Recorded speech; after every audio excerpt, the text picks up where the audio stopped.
Sit back and relax. You're listening to episode 281 of the WealthTech Today podcast. And I'm your host, Craig Iskowitz, founder of Ezra Group Consulting. And this podcast features interviews, news, and analysis on the trends and best practices all around wealth management technology. And this is our March news roundup. We are absolutely chock full of the latest wealth tech updates, including a bunch of acquisitions, mergers, AI news. We got T3 coverage. What's other updates? Morningstar Office shutting down. Docupace buys Hubley. We got lots of things happening here. So there's a lot going on. So get ready, sit back. And we also have two special guests who are helping me with the news this month, but I'm going to keep it as a surprise for later in the program. And as you know, here at Ezra Group, we work with RIAs and broker-dealers that have launched their own white label technology platforms that integrate with some of the most popular software on the market. But it's not easy. It takes a lot of planning, a lot of industry knowledge, and a lot of hands-on execution to deliver these types of platforms. So if you're a leading, fast-growing RIA or broker-dealer, and you want some advice on how to build your own white label technology platform, you should run, not walk, to our website, ezragroup.com, and hit the golden Contact Us button on the homepage. Our team of experts is ready to help you with any and all of your needs around software, operations, workflows, business strategy, partnerships, contracting, anything at all. So please take your firm to the next level by working with Ezra Group today. A couple quick housekeeping tasks. Please subscribe to the show wherever you listen to podcasts so you don't miss an episode. Check out our sponsor, the Invest in Others charitable foundation at investinothers.org. And if you are a wealth tech vendor providing software to the industry, you want to be in the Wealth Tech Integration Score Recognition Program from Ezra Group. You can do this if your integration score is currently a 6 or above. You can do that by checking ezragroup.com, integration scores. And if you are the vendor, please log on in ezragroup.com/log on, and you can register for the integration portal where you can update your data so that we'll have the accurate data. Maybe your score should be above a 6, and that would get you into the program. So please check that out. All right, on to the program. Let's kick this off.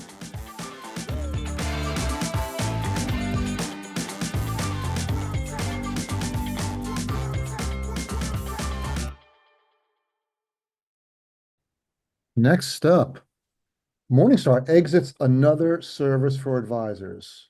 Morningstar, one of the most widely used data firms in the financial advice industry, is continuing to revamp its strategy with financial advisors, telling them on last Thursday, it was shutting down Morningstar Office, its portfolio management system. And with me to talk about this big news is my good friend, Kristen Schmidt, founder of RIA Oasis. Hey, Kristen. Hi there. Crazy news. Crazy news. There's definitely a rumble going out throughout the industry. Lots of talking.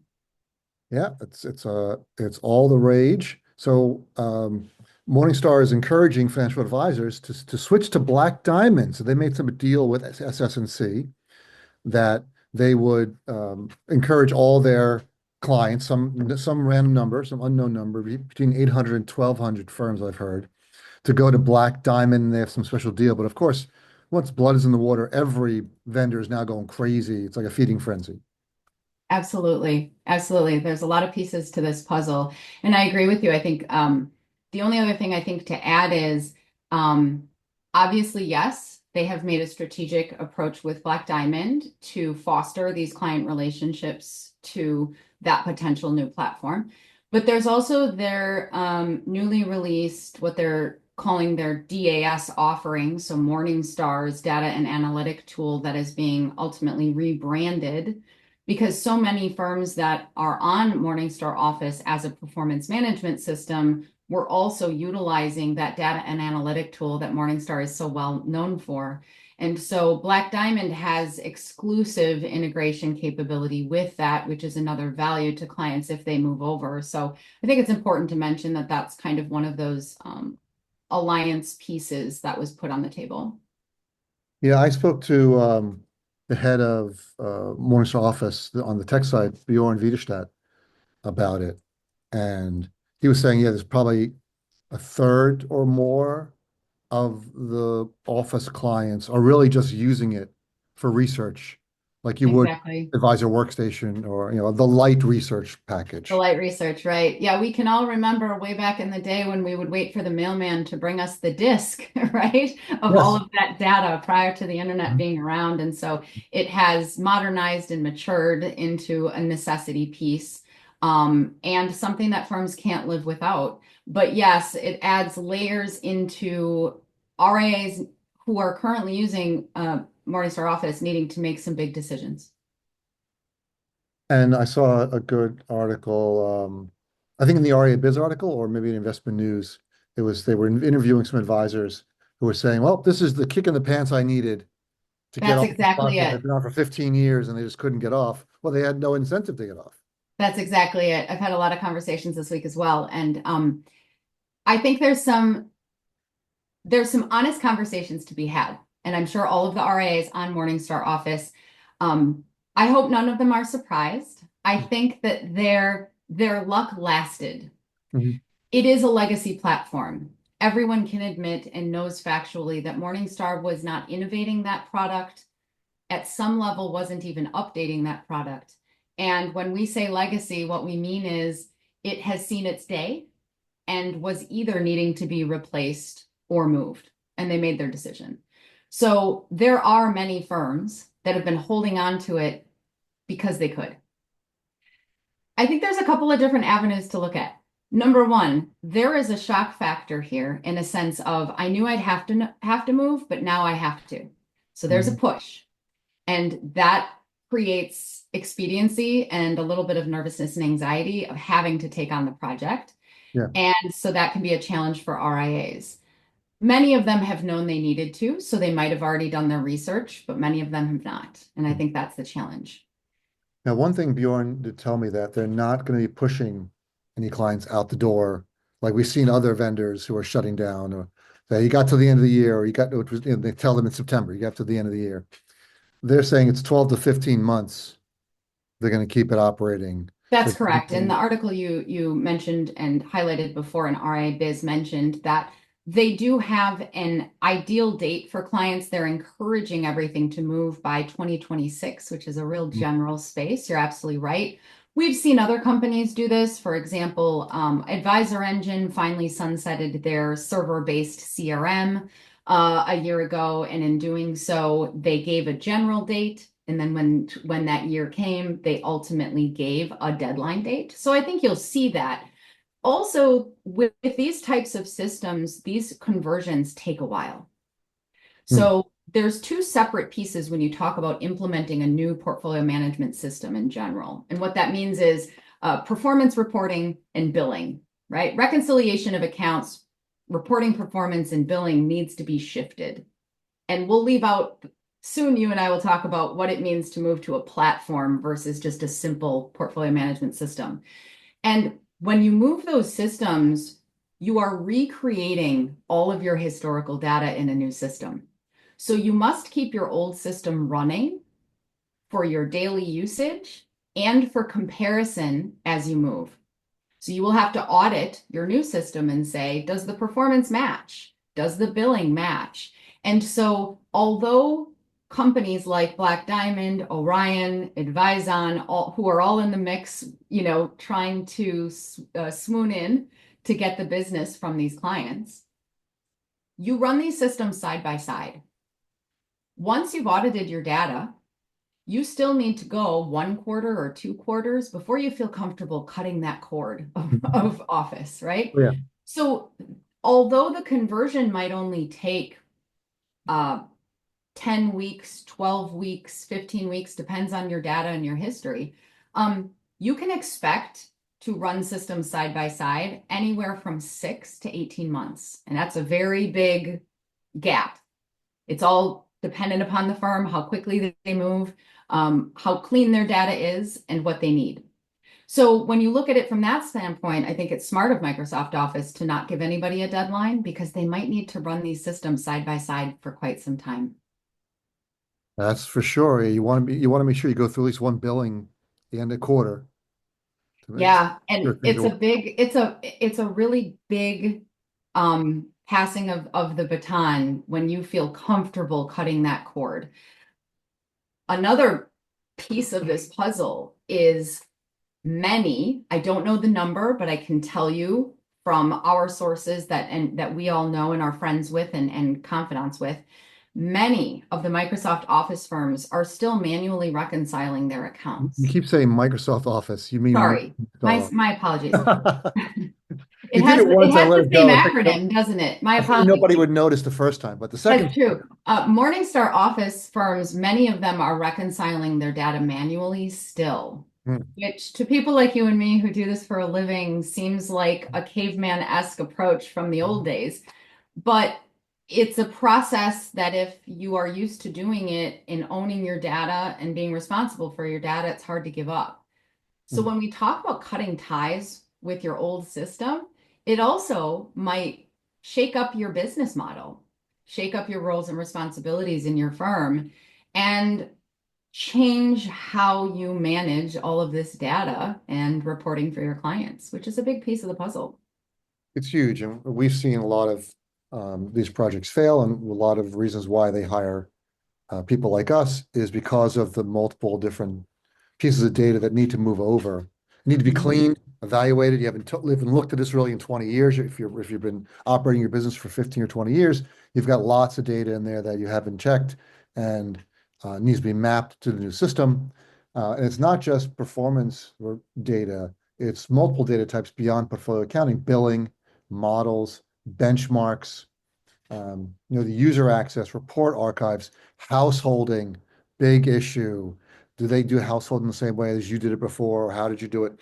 So one thing that Bjorn mentioned was they believe that they have built out these capabilities with Black Diamond to move all that data over seamlessly. I'm putting seamlessly in air quotes. Sure.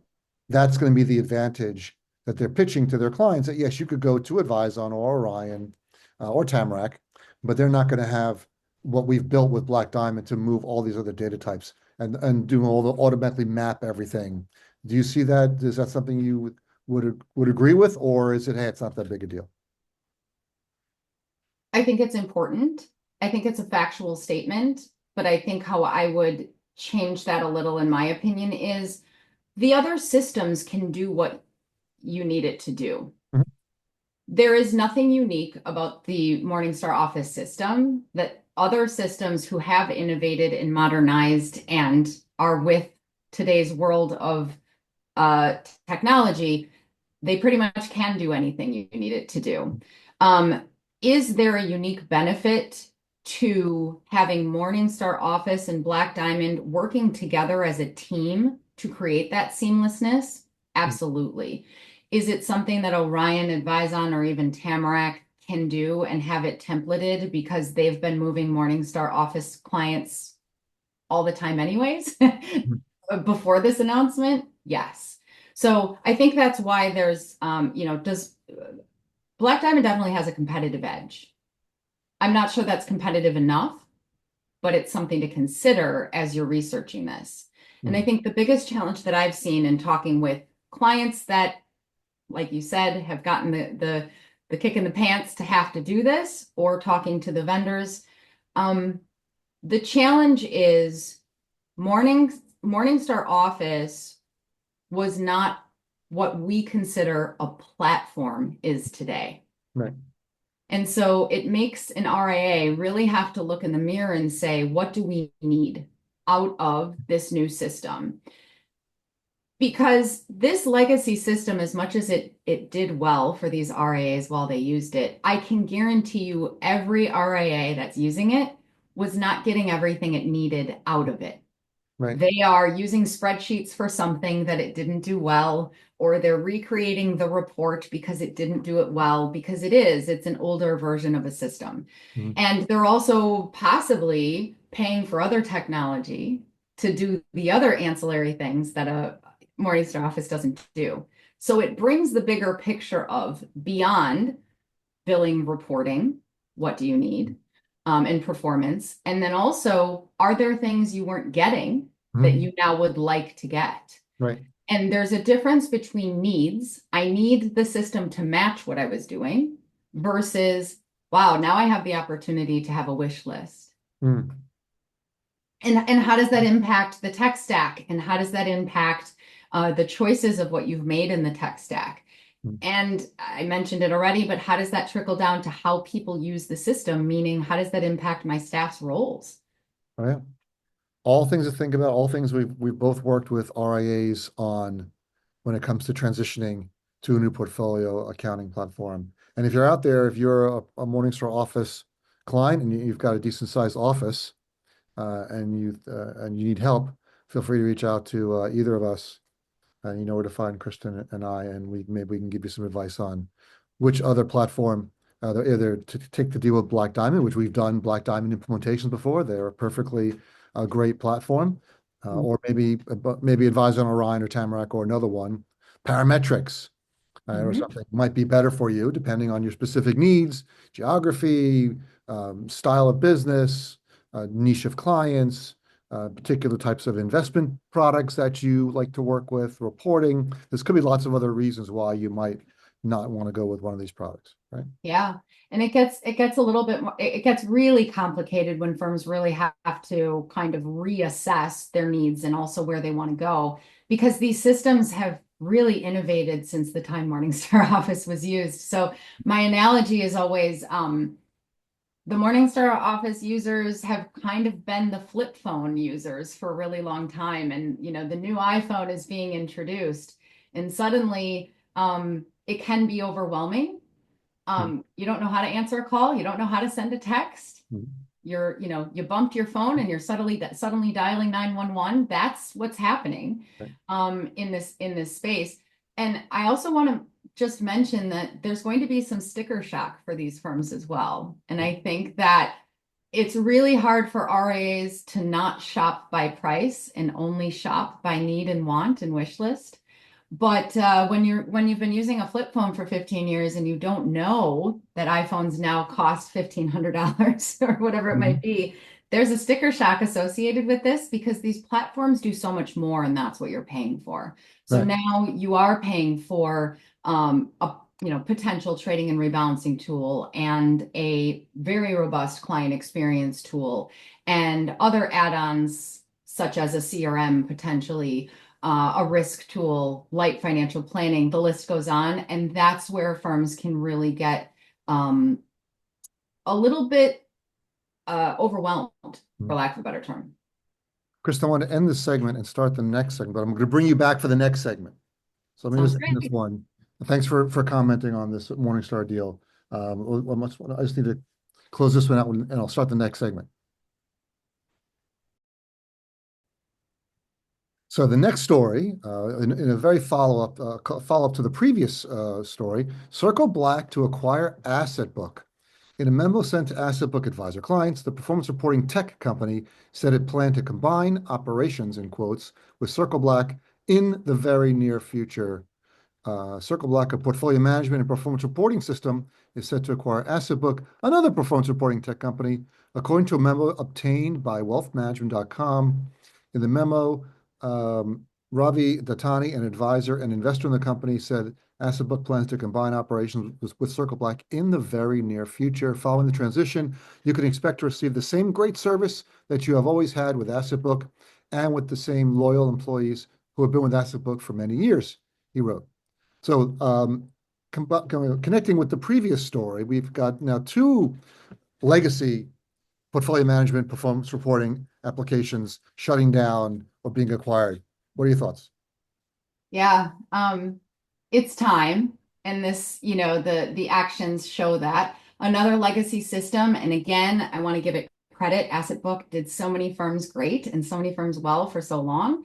But it just shows you that those types of systems now need to kind of be merged with today's systems and all of their capabilities. Judd Mackerel from Mile Marker printed in his newsletter today a really good statement. I want to give him credit for it, but it really hit home for me. And his cover to his story stated, "Now serving families, not just portfolios." And it really hit home for me as a really important statement, meaning RIAs and financial planning firms are really looking towards serving the family. And again, as investment advisors, we're always serving the family, but it's not investment first anymore. And so moving to a system like CircleBlack, where there are other technological opportunities, strong integrations, and all of those other things that come with today's technology world, I think is a necessity for these RIAs. And just full disclosure, I should have done it in the last segment. We have, Ezra Group has done work for Morningstar. They've hired us for product strategy, road mapping, competitive analysis. And we did a full competitive analysis on Morningstar Office, I think like 4 years ago now, Mhm. 4 years or 3.5 years ago. And one of the things we had suggested, I think we can say this now because now they're shutting it down, was that they combine it with the TAMP Mhm. because that's where everyone's going. The puck is moving to a combined platform, and they thought that was a great idea. And then they started to do that until someone said they pulled the rug out, and they shut down the TAMP. And Yeah. so once they did that, it sort of was clear to everyone's like, well, if they're getting rid of that, then what are they doing with this? Yeah, So that's exactly it. And actually, to your point, looking at the asset book and going to Circle Black, which I think is a huge value for Circle Black too. It's also a very good RIA profile match. I think firms that are using asset book, I think that's a really good change without being overwhelmed. The Circle Black system is very user friendly and is built on more simplicity with power behind it. So I think that's a really good value. But yes, to your point. We keep mentioning that phrase platform. Now, Black Diamond's platform is extremely different in what it offers and how it offers it versus how Orion does their platform and Envestnet Tamarack does theirs.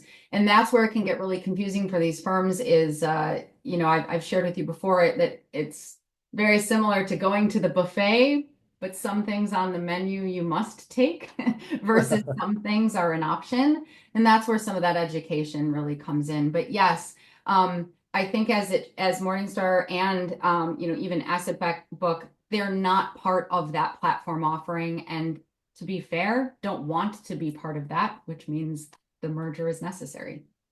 there you go. And according to 2023 Keats's Advisor Technology Survey, the asset book had a 1.1% market share in the performance reporting space, and that's among independent advisor firms, not broker dealers or others. Mm-hmm. And with Orion had the highest market share, nearly 20%. So that's a big disparity. But Asset Book was a smaller player, and they had a good, loyal client base that liked the way they did things, that liked their Yes. product and liked the way they delivered it, and probably liked the price because Orion could be Oh, expensive. absolutely. So I think there's two buckets here to really talk about. One is you might have, some firms that have used Morningstar Office or have used Asset Book. They might be a lifestyle business or a legacy business that has sustained itself, not a lot of growth, but has some really great clientele that are still a part of their business. And therefore, that's all they needed it for. So the simplicity of those legacy systems worked for them. And so that's where it's hard if you have to make the jump to a larger company. The Mhm. second bucket of users of those legacy platforms is they might be, and I think heavily, are financial planning firms. So they're not printing out quarterly performance reports. They're using it very simply for performance measurements, but that's not how they lead their relationships with their clients.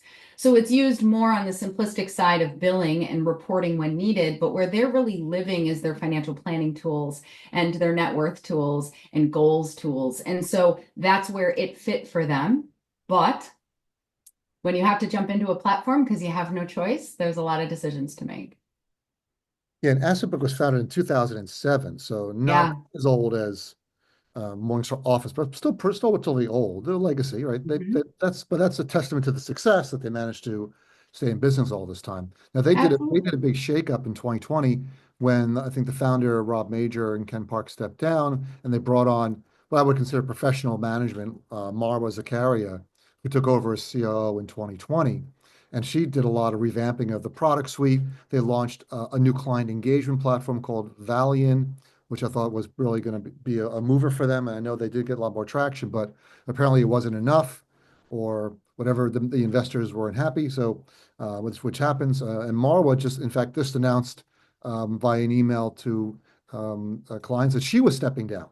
So I guess this all happened all at the same time. The CEO steps down, and then they decide to sell the company and just shut it all down. So Yeah. a lot of upheaval in the industry. Yeah, there is. And there's a lot of I think there's a lot of personal blood, sweat, and tears that went into AssetBook, especially in the beginning, and that when they did launch in 2007, in those first 5 years, I know a number of advisors that took the chance of working with AssetBook, and they got a voice in what was built and how it was developed, almost as if being kind of a client advisory board that got to give feedback. And I'm from the Midwest. We all love our mom and pop shops, right? Where we go. And there is value in that. And that has kind of gone away in today's world of fintech. Yeah. So there's probably some emotional attachment to some of these systems because of the history and the Yeah. legacy of them as well. And I would expect, I think if there's any fintech, wealth tech firms out there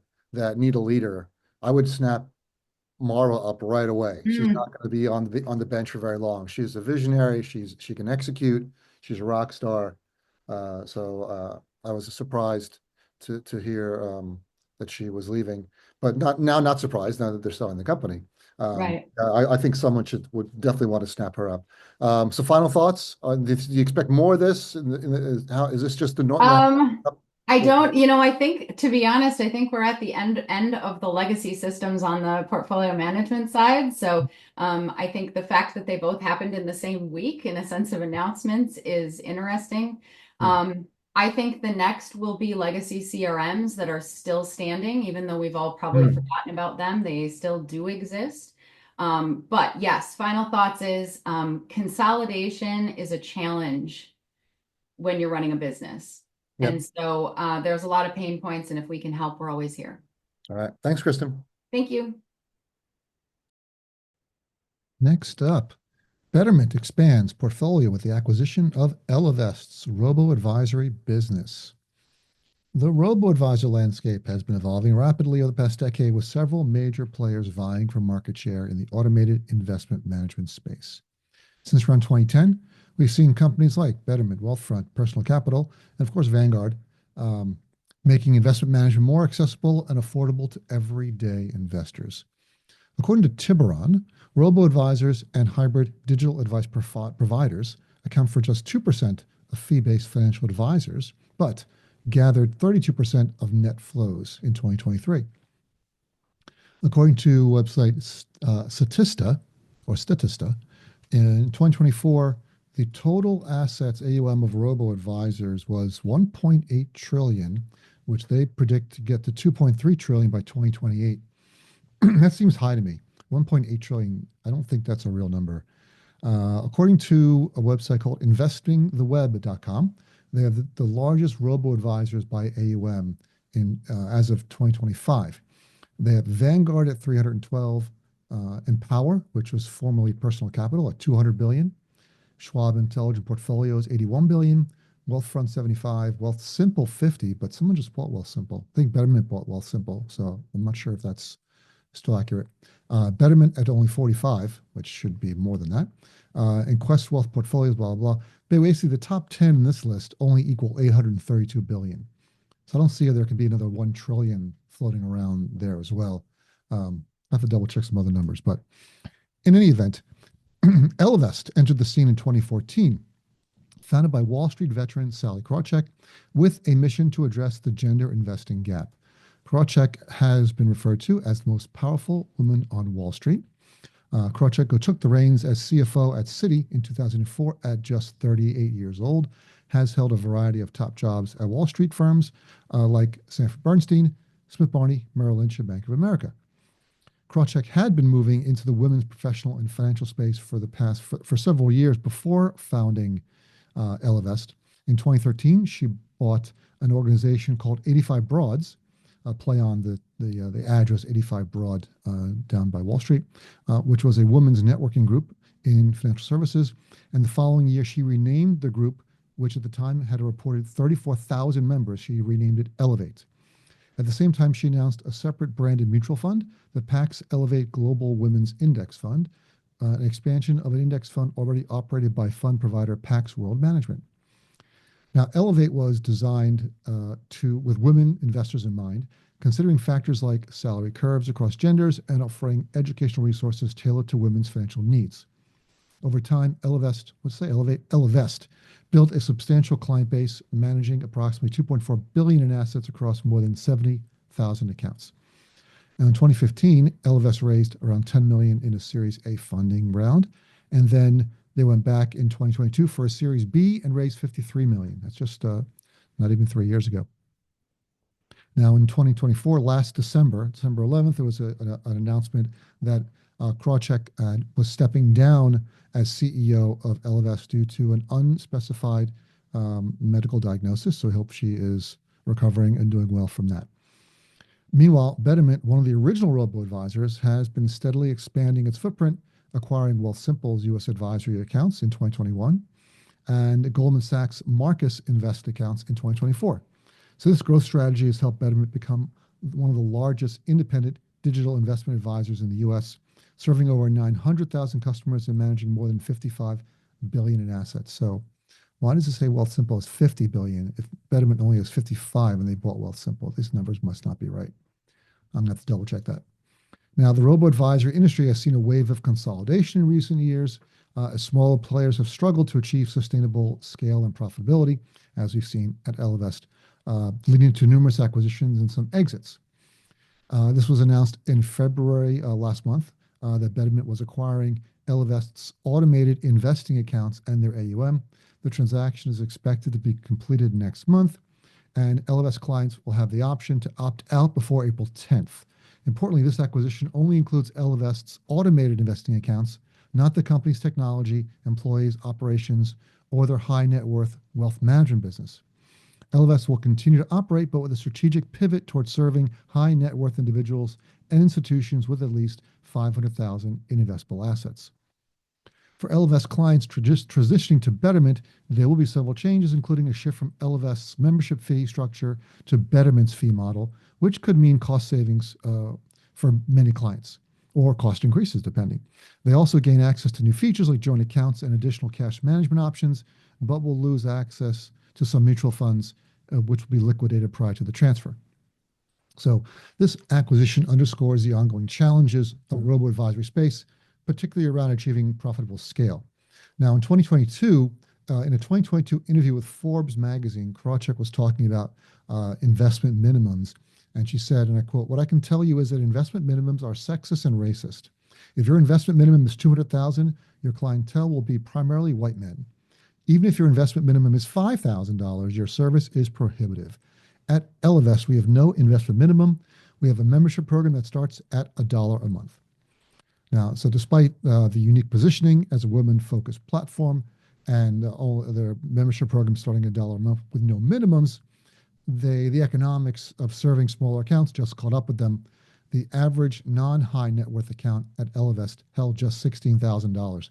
That's not easy to do, not easy to manage. We've seen it before. We've helped some other digital firms build out their scale, and it's a difficult trick to be able to keep your fixed costs low enough to manage accounts that are only $16,000. Now, this trend suggests that the pure robo-advisor model may be consolidating around some dominant players, yada, yada, yada, definitely. So financial advisors, this acquisition highlights the evolving competitive landscape in wealth management. Robo-advisors initially posed a threat to traditional advisors, but now we're seeing a clear segmentation in the market. So digital platforms like Betterment are efficiently serving mass market clients with smaller account sizes, while both traditional advisors and firms like Ellevest are increasingly focusing on higher net worth clients where personalized service and comprehensive financial planning create more value.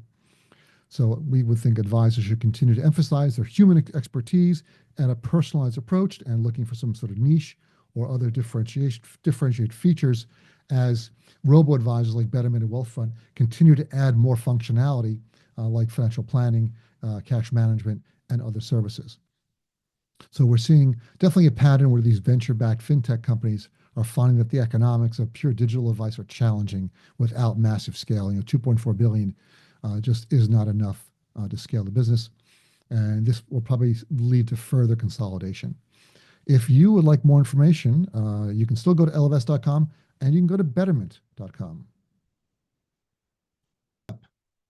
Docupace acquires RIA workflow startup Hubly. Next up, Docupace acquires RIA workflow startup Hubly. Of course, as you know, the wealth management tech space has been heating up for the past few years. Advisors are literally drowning in admin tasks that pull them away from what they do best, working with clients. This pain point has created a massive opportunity for tech firms to solve these workflow challenges. Docupace has been a notable player in this area, focusing on digitizing and automating operations for wealth management firms. Now, back in 2021, they acquired PreciseFP, which provides digital content, digital client data gathering and onboarding capabilities. They're the leader in that particular niche. And just last year, we saw private equity firm Genstar Capital take a majority space in Docupace, which CEO David Knox said would help fuel their M&A strategy and product development. Meanwhile, Hubly emerged in 2019 as a specialized workflow management platform founded by Louis Retlief and Ron Gorodetsky. What's interesting is that Retlief, who has a background from robo-advisors, started Hubly as a university project back in 2018. The platform evolved to focus specifically on the operational challenges faced by RIAs, from client onboarding to meeting management and tax preparation. Now, according to the 2023 Keatsis Advisor Tech survey, the most popular solution for workflow support is CRM at 39% market share. Now, of course, this explains why CRM software is central to the tech stack of most RIAs. 47% of advisors say CRM is their hub. Thus, it's not surprising that advisor workflow systems are most commonly anchored or integrated there. Now, by contrast, third-party specialist software has 11.6% of the workflow market. Now, which is a rate which is much higher when it comes to workflow support. The industry-specific leader in market share is Hubly at 3.8%. And number two is more of a generalist application, which you've ever used this. We use this at Ezra Group. It's called Asana, which is a project management and workflow support application at 1.6%. So I think at least with the independent advisory space, Hubly was the leader, albeit at only 3% market share or 3.8% market share. Now, just last week, Docupace announced they've acquired Hubly with the integration of the platforms already underway and expected to be completed by the end of 2025. The terms weren't disclosed, but Docupace has confirmed that Hubly will retain its brand identity. According to Ryan George, Docupace's chief marketing officer, they're working to integrate Hubly into their overall RIA integration hub, which would connect Hubly with all of Docupace's existing integration partners, creating a more comprehensive workflow ecosystem. Now, this acquisition is significant because it highlights the growing consolidation trend we've been seeing in wealth tech, particularly among solutions addressing back office operations. Now, this helps better position Docupace as a more comprehensive solution provider in the RIA segment, whereas they launched their RIA product suite a couple of years ago. They had been primarily in the broker-dealer space and have a very large market share with their core Docupace workflow engine and onboarding products. And now this move will help them sell more into the RIA space. Now, for advisors, particularly at RIAs, this acquisition could be mean more robust and integrated workflow solutions. So Docupace is offering a 6-month 50% off discount if you sign up for PreciseFP for Hubly users. So I can see those two working well together, considering PreciseFP's data gathering and integration capabilities, very strong. So if you're already using both platforms, you'll automatically receive the discount starting April 1st. Hubly's current pricing, ranging from $60 to $150 per month per user, won't change outside of these special offers, but Ryan George mentioned they're looking at permanent preferred pricing for buyers with multiple solutions in the future, which makes sense. You want to grab market share and wallet share. So if you can cross-sell these applications, that justifies the acquisition. Looking at the bigger picture, this move reinforces the trend toward comprehensive tech ecosystems and wealth management. The days of cobbling together disparate systems, while still occurring, may be less and less viable as these workflow tools become more efficient and provide more value for the firms that are using them. Now, according to Docupace's analysis of data from discovery data, firms that have used Hubly up until now have experienced significantly faster growth in AUM compared to their peers, with firms of various sizes showing notably higher one-year AUM growth rates. That's an interesting statistic. Now, this suggests that advisory firms investing in streamlined workflows aren't just saving time, they're actually growing faster, which could accelerate technology adoption across the industry, or could mean that firms that are run better know that they need workflow, so they buy software from firms like Hubly. It depends on whether you see the correlation or the causation there. Either way, if you want to find more information, you can go to docupace.com and or hubly.com. Next up, just came back from the T3 conference. So I want to do a quick summary of some of the things we saw there. I have a much longer summary on our website, wealthtechtoday.com. You can check that out. But in the meantime, I have a special guest to talk about the T3 conference, and I'd like to welcome Marwa Zakaria, former CEO of AssetBook. Mara, thanks for jumping on the podcast. Thank you for having me, Craig. It's always a pleasure to connect with you and hear about all the great things going on in the industry and share some of my insights. And now, well, yes, now that the tables have turned, I want to hear some of the great things from you. So you, at T3, it was great to see you. And so the former CEO of AssetBook, this is a new for you. So you went to T3 as a civilian, right? As a non-vendor. How was that like? And what were some of the interesting things you saw? What are your takeaways?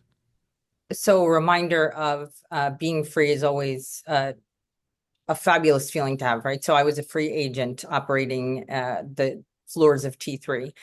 But to be honest, the perspective from different vendors and seeing what's out there, that's something that will always be interesting to me. And you're right, I recently stepped down. It's just under a month now from AssetBook.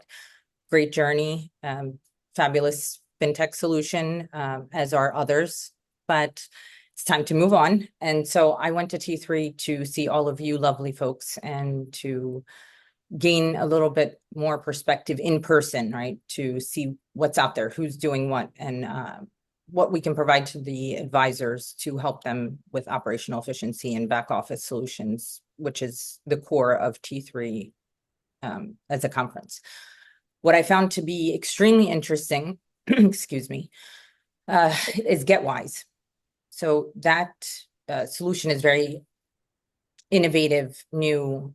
I have not come across anything similar. I have a 29-year-old, so that demographic, trying to navigate through what do we need for a mortgage and what can we do to get qualified and So what do we have a so for checklist. people listening who weren't there, GetWise is Bob Curtis's new venture. Bob Curtis is founder of Money Guide Pro.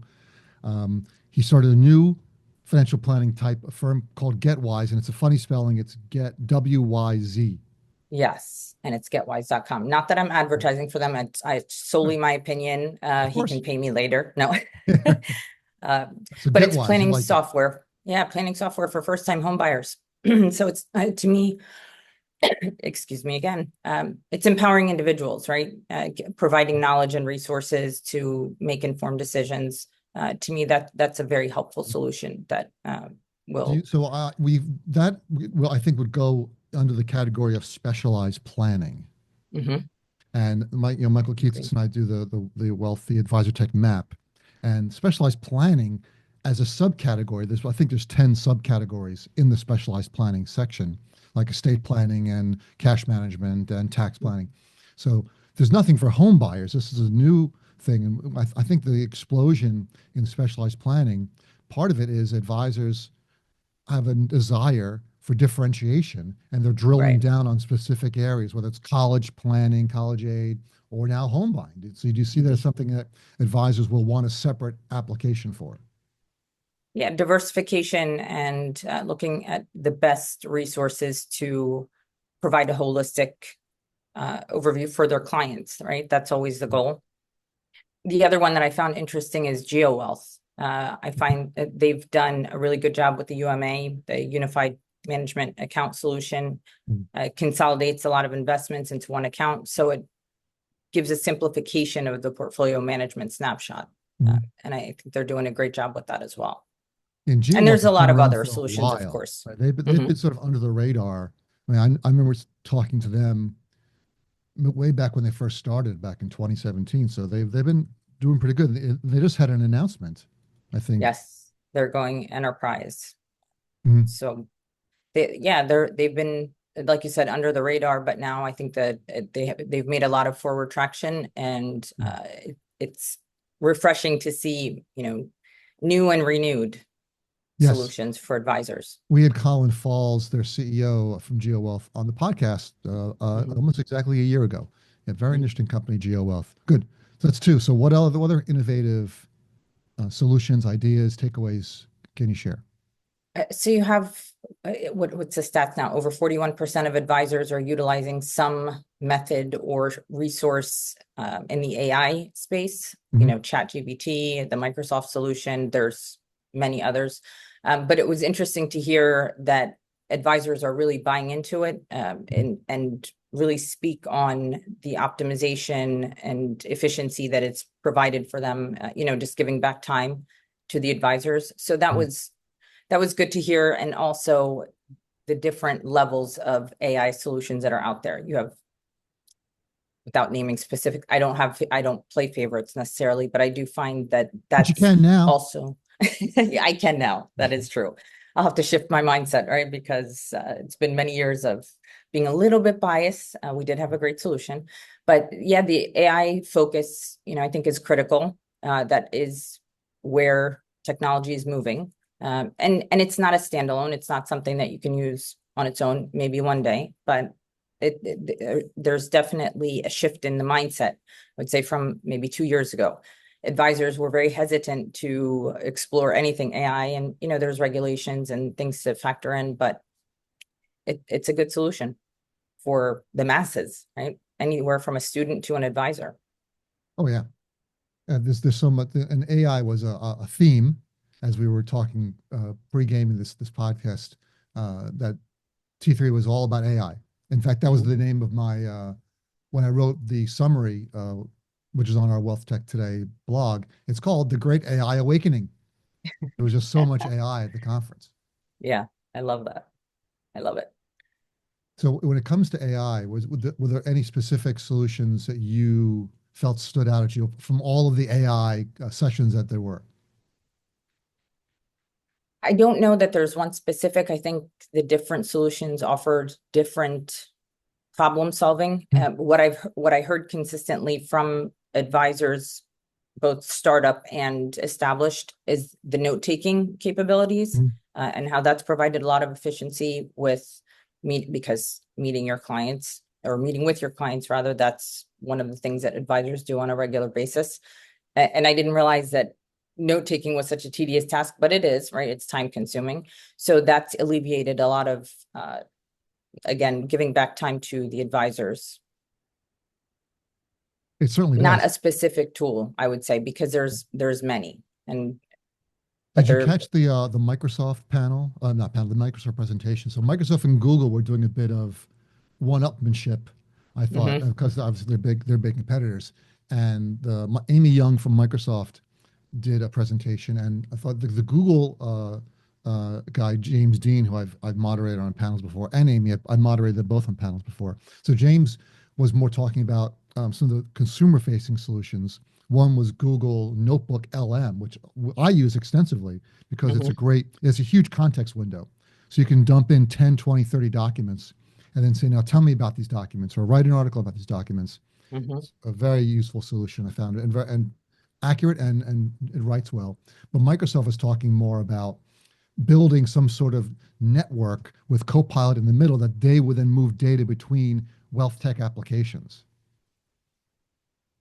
And I will tell you, I think that they're still in the very early stages. I do have a bit of bias towards Google.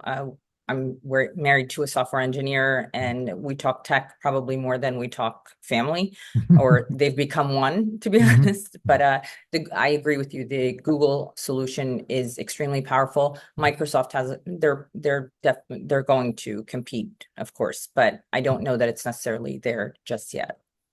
And also, what you mentioned, the AI note takers. I'm always surprised at how many AI note takers. Not always. I have been surprised the last 2 years at the explosion of AI note takers. We now have 14 of them, whereas 2 years ago we had none. And now Microsoft announced that they're building AI note taking into Copilot. So I kind of see that as it's going to cut the legs out from a bunch of these firms since you can get it for basically free at some point. Right. Yeah. It's a very interesting, as you mentioned, it's proof that just because there's competition doesn't mean that someone else isn't going to come out and try to do it better or different or both. And it's happened. It certainly has. So, any specific ideas besides the new software that if you were an advisor, you would take away from the conference? So I am consistent with my messaging when it comes to that. For advisors, I strongly believe, and again, it's not really negotiating against myself, and especially not today, since I am not representing any specific company, but advisors need to constantly reevaluate their tech stack, right? Efficiency, make it an annual exercise, if not semi-annual maximum.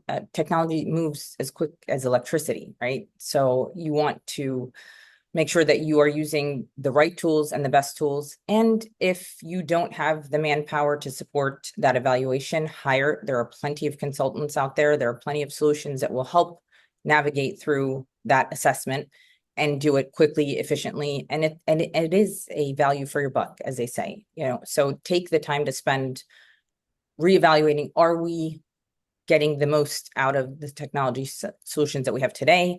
That's critical. And I don't think advisors do enough of that. And the other thing to remember is technology impacts your firm valuation. Retention, any potential buyers looking at retention, strong client relationships, that makes you more attractive as a firm, right? And it increases the firm value.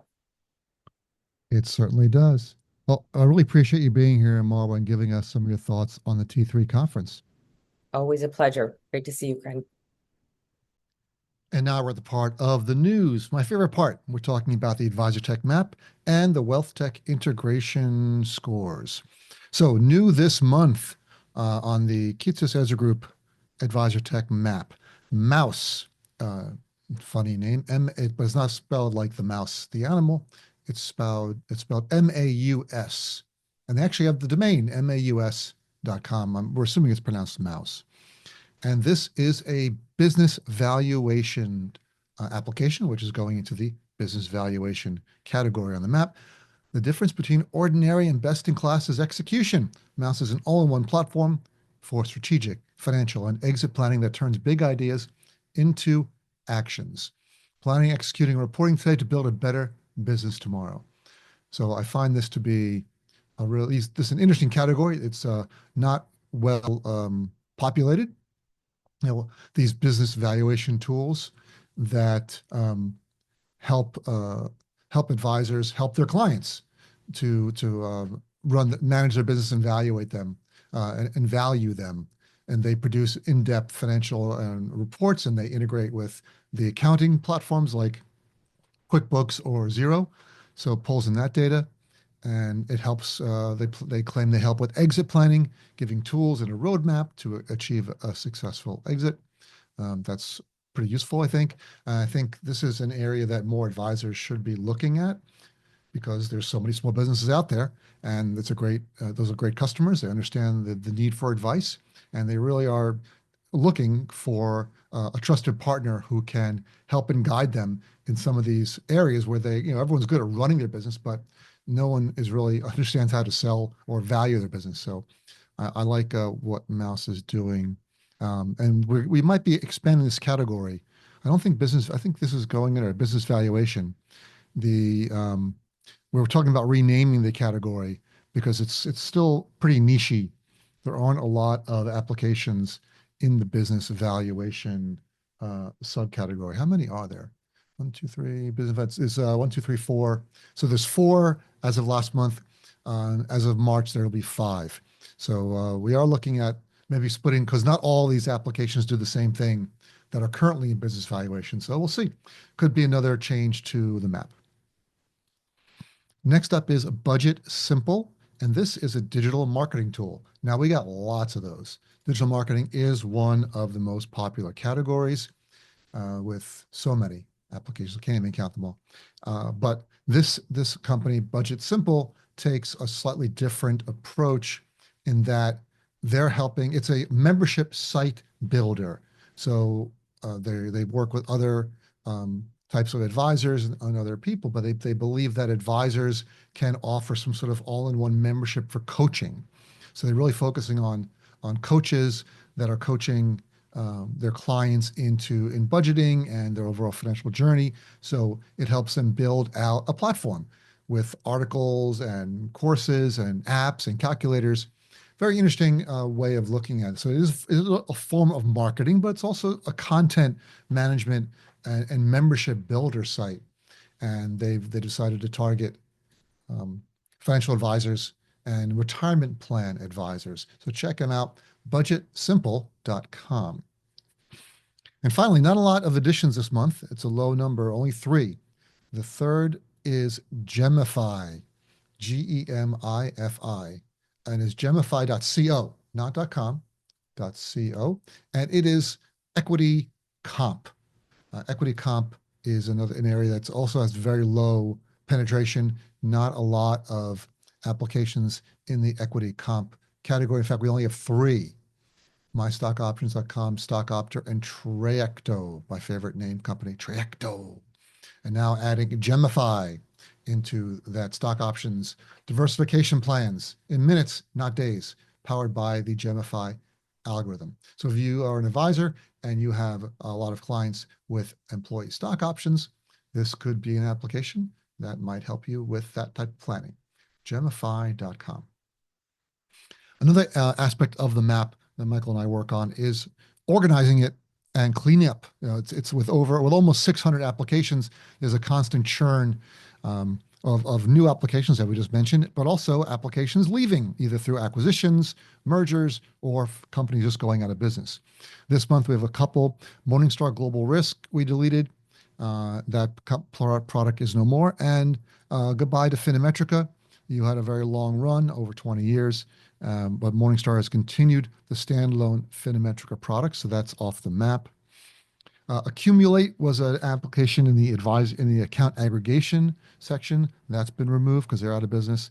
Wove, not out of business, doing very well. Wove, Pershing Wove, moving from performance reporting into portfolio management. Since they are a full-featured end-to-end wealth platform, they deserve to be in the portfolio management category. So Wove is now under portfolio management. Three deletions. Lasso was deleted from Advisor Lead Gen. They're out of business. Financial Funnel, also out of business. And Asset Sprout, deleted from performance reporting. So that's it for the advisor map. A quick update on WealthTech integration scores. So if you check out EzraGroup.com and go under, we organized our website a little bit. We now have an integration scores menu. If you click on that, you can go to the WealthTech scores. We're now up to 581 applications in our tracking. That's not the same as the Ezra Group Keats's map. Our data is a superset. We have more applications we're tracking than are on the map. The median integration score is up to a 4.55, slowly moving up, and we've hit over 2,700 integrations that we have evaluated and tracked.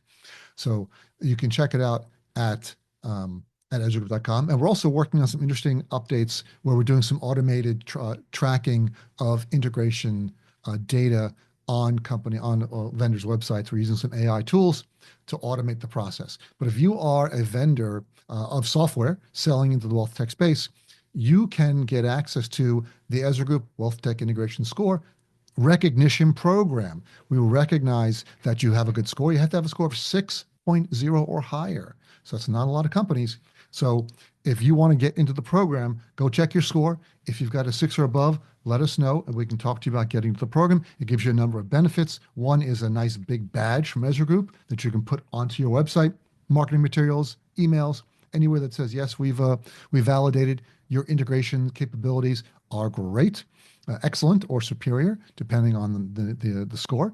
And you can use that. You also get access to some research, access to some consulting for integrations, and also some other benefits on our website. The badge will appear on our website as well.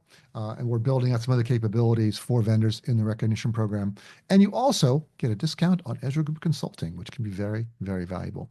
So you can go to EzraGroup.com, the integration scores, or you can go to EzraGroup.com/login if you're a vendor, if you want to register for getting access to our vendor portal, where you can update your integration data, and hopefully you have enough information and enough valuable integrations to achieve a high score. Well, that's the end of this episode of the WealthTech Today podcast. Thanks for listening. But before you go, check out our website, EzraGroup.com, scroll to the bottom of the homepage, and sign up for our newsletter. Once a month, you receive an email chock full of wealth management goodness, news, information, and updates. You will not be disappointed. Thanks again to our special guest hosts, Kristen Schmidt and Marwa Zakaria, and talk to you all again next time.